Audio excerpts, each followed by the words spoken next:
Hi, nice to meet you. Hi, it's nice to meet you. Nice to meet you. Behind the smile of nearly every job seeker is a jumble of questions. Who do I contact? How do I look? What do I say? You may be confident in your abilities, but if you can't get in front of and impress the right people, your dream job will go to someone else. In a few minutes, you'll see these people address those issues as they prepare to go for their dream jobs.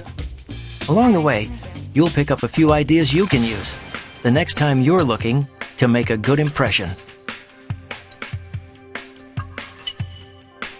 The first step to landing your dream job is deciding what it is. My dream job would be to work at a large newspaper chain. I really would like to be ambassador one day. I want to be a lawyer. I really want to be a masseuse, go into massage therapy. I want to produce shows like news, something for a network. My dream job is to own a restaurant, own a successful restaurant. I'd love to be an architect. It's always been my dream to become a recording engineer. My dream is to become a doctor, but my immediate plan is to become an emergency medical technician. Work my way up the ladder in corporate America and eventually be the CEO and command people. The biggest problem with these great jobs is that other people want them too. When you are applying for a job, you are one of many. It's extremely competitive, and so you need to have the best tools at hand so that you can present and market your skills. It's a very competitive job market, and what that means is only one thing, that individuals have to become much more persistent and much more skillful in the hunt. They have to become experts at marketing themselves. An attention-getting resume is the centerpiece of that marketing effort. The resume is going to be the first impression that a prospective employer gets of you. Resumes are important because the potential employer has to have some information about you. Specifically, employers want to know if you have the skills they're looking for. There are 3 basic types of resumes: chronological, functional, and combination. The chronological approach lists all jobs and schooling in order of most recent first. Functional resumes stress skills over jobs. The combination resume borrows from both formats.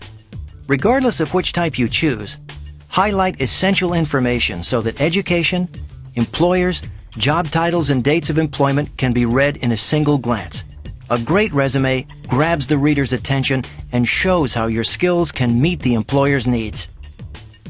Adding things to the resume that the employer wants to hear or needs to know about, giving him information that would influence his thought about you prior to even seeing you.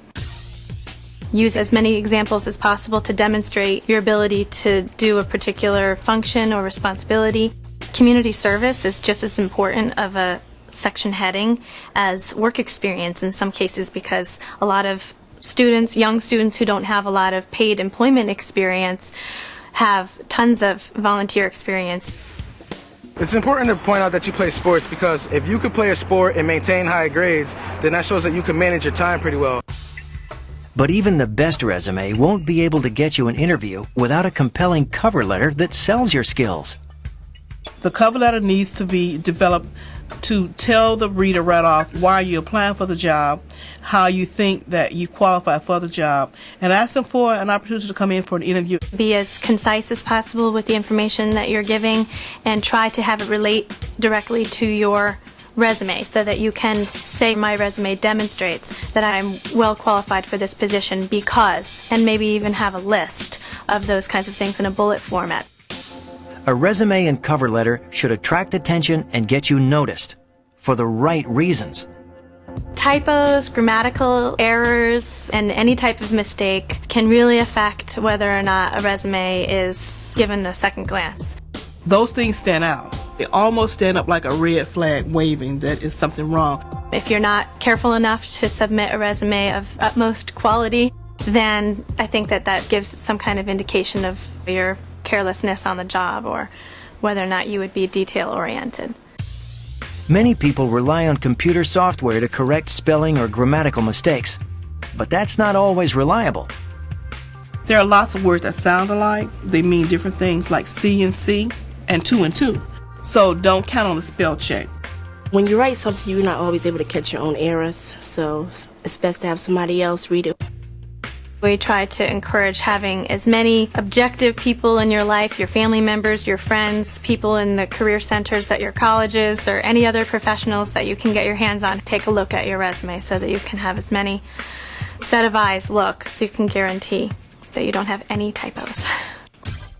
Resumes and cover letters represent your first chance to make a good impression. The 4 key points to remember are: 1. They need to grab the reader's attention. 2. They must highlight your education, skills, experience, and interests that match the needs of the job. 3. They must be as short as possible. And 4. They must be free of any errors. Once your resume and cover letter are ready to go, it's time to get them in front of the right people. Jobs are not necessarily being advertised through the traditional methods that people would assume, like the newspaper. You have to tap into different avenues like online job listing services, job boards at college career centers, things like that. You want to use employment agencies, Department of Labor. You want to network, which means word of mouth. Let people know that you're looking for a job, what type of position that you're looking for. Friday, 8 o'clock. Thank you very much. I'll see you then. Once you've done all that and gotten to the right people, you should get a call for an interview. It's time to prepare. The biggest mistake that people make in interviews is they don't prepare sufficiently. I don't want to go in there blind and not know anything about the company. I go on the internet, check out what's going on locally in the newspapers. I gotta make sure it's something I want to do and a company I want to work for. You have to know what you're getting into. I think first important thing is you will know the company if it is one you like or not. And the second is if you know more about it, you will feel more confident. Doing research on your prospective employers is a critical part of the job interview process. The key point to remember is to use every resource available, including the internet, to learn about the company and the industry. The more research you do, the better off you'll be in the interview. One of the best ways to feel confident on the day of the interview is to get a good night's sleep and dress as well as you possibly can. The first thing they see is you. They don't hear your voice or they don't hear how you speak or anything. The first thing they see is how you dress. So if you dress well, then they already have a good mental image of you. One of the most common misconceptions is that if they know that the employer allows for casual dress, then they'll say, oh, well, I can just dress in the way that their other employees dress. And that's maybe a little bit skewed because you should always try to dress better than the rest of the employees. When you walk in, you want the interviewer to think this person is serious about this particular opportunity. You want to go neat and you want to go clean. You don't want to wear inappropriate makeup.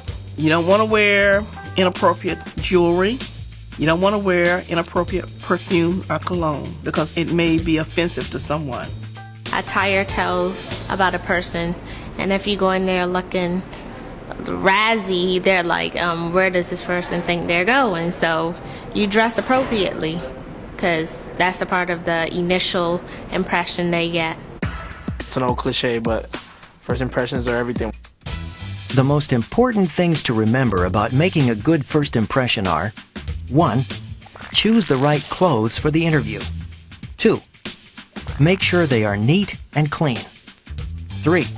Conservative colors such as black, navy blue, or charcoal gray look more professional. And 4. Shiny fabrics and bright colors will distract the interviewer from what you are saying. How you doing? I'm Jonathan Hill. Pleased to meet you. Nice to meet you. Have a seat. Thank you. While a great resume and cover letter will get you in the door, it's the interview that will get you the job. To sharpen their presentation skills, these candidates are participating in mock interviews. It's to give them a feel of what they're going to experience when they actually go to an actual interview. It's a forum where they can exercise trying to relax and experiencing the process. And I'm going to college now. For me, the toughest part of the interview is wondering if I'm saying the right things, if I'm going to actually get it. It's always wondering if I'm good enough. I think I can help a company grow from my experience and work. I get nervous about the whole thing. I don't speak loudly, so I try to make myself be clear. You have to show them confidence. The challenge to make a good impression begins immediately. Some assumptions going to be made about you from the minute you walk in, from the handshake on. A strong and firm handshake is one of the best ways that you can make a positive first impression. Maintaining eye contact as much as you can and being an attentive listener is also very important. Contact shows that you can respect the person and that you're talking straight to them, that you're not wandering, that you're really dedicated. That's what eye contact shows. You want to let them know that you know how to interview, you know how to sell yourself, and you realize that you're competing. What is something about you that is going to set you apart? Each interviewer has his or her own style, but there are certain questions that almost all will ask. What would you be able to contribute to our company, and why should we hire you? They need to be able to answer, what are your career goals? Why did you select this field? What can you contribute to my company? Why should we hire you? When will you be able to come to work? What are your strengths? Tell me about some of your weaknesses. I'd like to know what you think is your greatest strength. You also get typical questions like, can you tell me what you feel your strengths or your weaknesses are? Do you have any weaknesses? I can be a little shy at times. Kendra was very honest when I asked her if she had any weaknesses. She said that she was shy, and that was good, that she was candid about being shy, but she didn't appear to be shy, not at all. I developed x-rays, and I use the therapy machine, the ultrasound. Demonstrate that you understand that this has been a weakness for you in the past, but that you've made an attempt or took measures to try to improve that aspect of your character or your professional personality.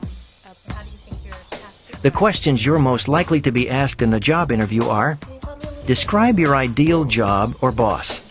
Why are you looking for a job? What unique qualifications do you have that other applicants may not have? Tell me about yourself. And what are your strengths and weaknesses? For open-ended questions like the last two, it's good to have something prepared, such as a 1-minute summary of who you are, your goals, and your best points. Some people refer to it as an elevator speech, because it should only be as long as a typical elevator ride. What specific audience are you trying to get to?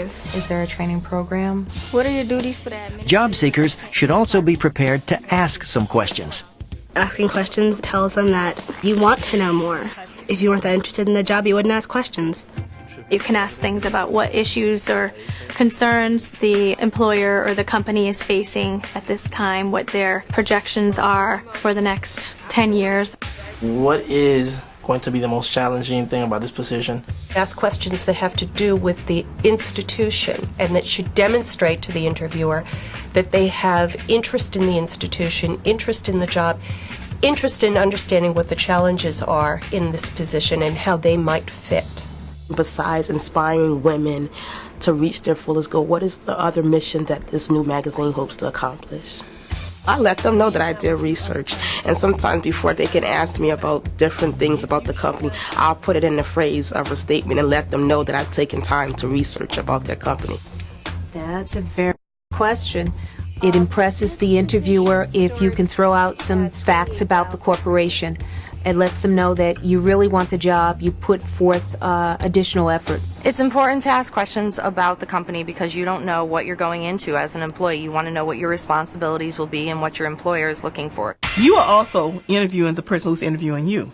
The job might look good to you, but once you talk to the person, you may decide in your head, I really don't want this job. If you do want the job, there's one question you need to ask, but at the last possible moment. The question about pay should not be asked unless somebody has offered to hire you and has given you no indication of what the salary package or the employment package is. Then, of course, it's reasonable to say, I'd love to consider this offer, but I need a few facts first, and salary, of course, is one of those. You should ask about pay when you're actually offered the job, and then from there you can negotiate it if it's negotiable, or accept or reject it. Typically, we encourage job seekers or people in an interview to speak in terms of ranges. It's always better to bring up a $5,000 or $10,000 range so that it gives you a little bit of a cushion and some room to negotiate. You can do a lot of research on salaries through the Department of Labor websites. There's a lot of websites that give you information on salaries for particular job and position titles. In addition to asking the salary question at the wrong time, there are other pitfalls to avoid. When you're applying for a job or interviewing for a job, don't bring your friends with you. Go alone. I gave a referral to a young lady. I sent her to the interview. She decided to bring her friend. So they interviewed both students, and her friend got the job. If you smoke, you should not be smoking that day. You can really set a bad tone if you come in and you reek of smoke, and even if you think, oh, I just had a cigarette in my car, the smoke is all around you and you can come in and really kind of have a bad first impression. You definitely do not want to lie. Lying is a big no-no. Because if you lie, it constitutes fraud. If you lie on your application, it's a fraud. So if there's a question on the application that you don't want to respond to, you can write "will discuss." Hard work and dedication. Get things done. Tons of experience. I always try to put One of the best ways to make a good impression is to make it clear why this employer should invest its time and money in you. It's an investment, so they would like to make a good investment. Remember that you would like something for them. You would like the salary, but they want something from you. They want your skills. They want a hard worker. They want someone who's going to show up on a regular basis, on time. Tell me what I should pay you for. What should you get paid for? They're not thinking about that. They're oftentimes thinking, I want a job where I can have this, that, and the other. And I'm always saying to them, you have to get out of that egotistical mindset and try to understand that somebody is paying you to do a service or for your value. And you have to make it very clear what your value is to the organization. Very nice meeting you, Jonathan. Nice meeting you too, Ms. Long. After the interview, it's always important to shake the person's hand, look them directly in the eye, and thank them for their time. Have a nice day. You too. And how did our job seekers do on their interviews? Overall, most got high marks. Felix did a great job. Valerie is self-assured. Jamar made excellent eye contact. Jonathan presented very well. Vicky smiled a lot, and that's really important. Daniel gave a very strong interview. Nancy did an amazing job. Maria presented very well. He comes across as very sincere. She had a lot of good anecdotes. She's very confident. He was very professional. But, as always, there was room for improvement. His rate of speech is a little bit quick. He wasn't sure of himself. She was really nervous. She needs to slow down a little bit. He spoke too softly. The skirt was much too short. He's not that comfortable.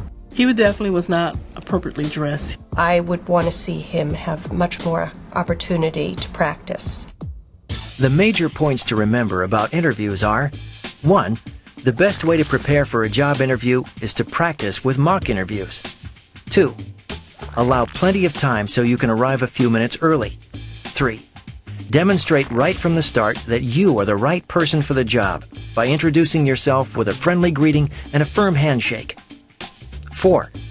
Maintain eye contact throughout the interview. 5. Answer all questions honestly and clearly. 6. Have some relevant questions of your own ready to ask. 7. Use the interview to demonstrate how you will be a valuable employee. And 8. At the end of the interview, shake hands and thank the interviewer. Once the interview is over, just one more opportunity to make a good impression. It's important to follow up within 24 hours with some form of a thank you. The best bet is as soon as you get home, type it up. You have everything fresh in your mind on what went on in the interview. Email thank yous are becoming more and more popular, but we also feel that, your traditional method by either writing a thank you card handwritten in a little bit more of a casual setting, that's fine. If you're dealing with an old school kind of corporate environment, it's nice to write a business letter format, thank you letter on the computer, and mail that.